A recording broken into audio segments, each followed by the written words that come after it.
Have you ever wondered why metals rust, why food spoils, or how fireworks burst into a spectacle of colors? All these phenomena are examples of chemical reactions. Now you might be thinking, what exactly is a chemical reaction? Well, put simply, a chemical reaction is a process that leads to the transformation of one set of chemical substances to another. This transformation isn't some sort of magic, but rather a series of changes at the molecular level that result in a different substance altogether. And the fascinating part is, these reactions are happening all around us and even inside us. Yes, right at this moment, countless chemical reactions are taking place in your body, helping you breathe, digest food, and even think. So you see, chemical reactions are not just limited to science labs, but are an integral part of our daily lives. Now that we know what chemical reactions are, let's delve deeper into the different types of chemical reactions. Our first stop, combination reactions. As the name suggests, combination reactions are all about coming together. They're like a chemical party where two or more elements or compounds decide to join forces and create something entirely new. Picture the elements hydrogen and oxygen. Individually, they are gases that float around in our atmosphere. But when they meet and react, they combine to form a completely new compound, water. It's like magic, but with chemistry. This process, where hydrogen and oxygen combine to form water, is a perfect example of a combination reaction. It's a chemical transformation where individual elements bond together to create a compound that has entirely different properties. So instead of two separate gases, we now have a liquid that is essential for life on Earth. That's the power of a combination reaction. Now let's flip the script and talk about decomposition reactions. If combination reactions are about coming together, then decomposition reactions are about breaking apart. They're the heartbreakers of the chemical world, tearing compounds apart into simpler components or even individual elements. Remember our friend water? In a decomposition reaction, water can be broken down into the elements it's made from, hydrogen and oxygen.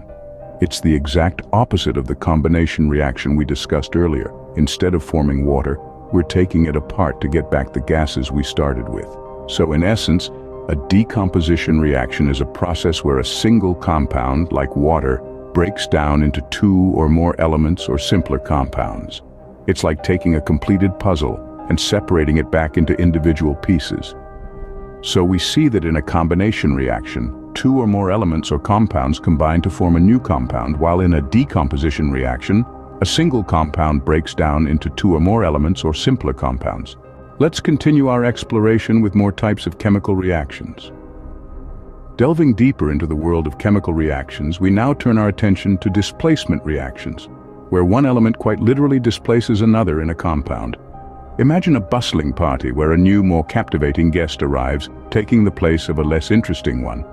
That's displacement in a nutshell. Take, for instance, a solution of copper sulfate. When we introduce zinc into this solution, something fascinating happens.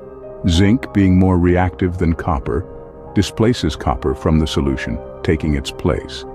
The result? A solution of zinc sulfate and copper. But don't let this party analogy fool you. Displacement reactions are critical in numerous real-world applications, from metallurgy to battery technology.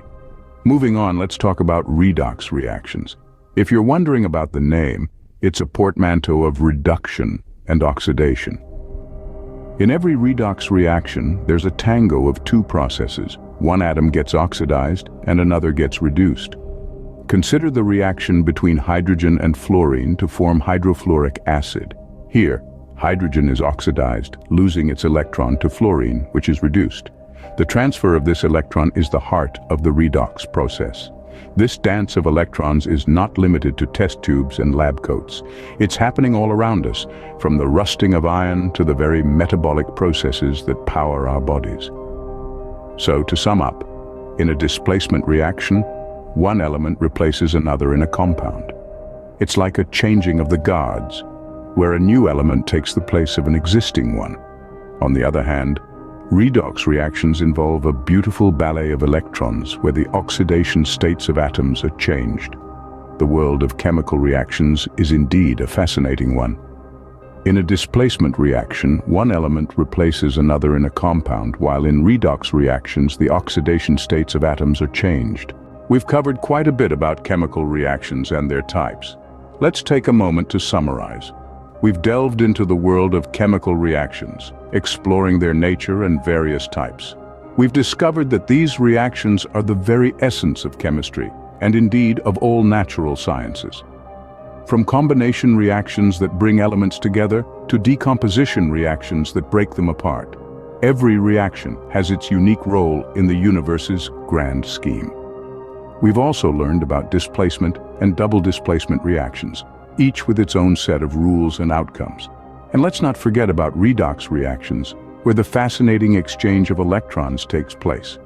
These are the building blocks of chemistry, the fundamental processes that drive the universe and everything in it.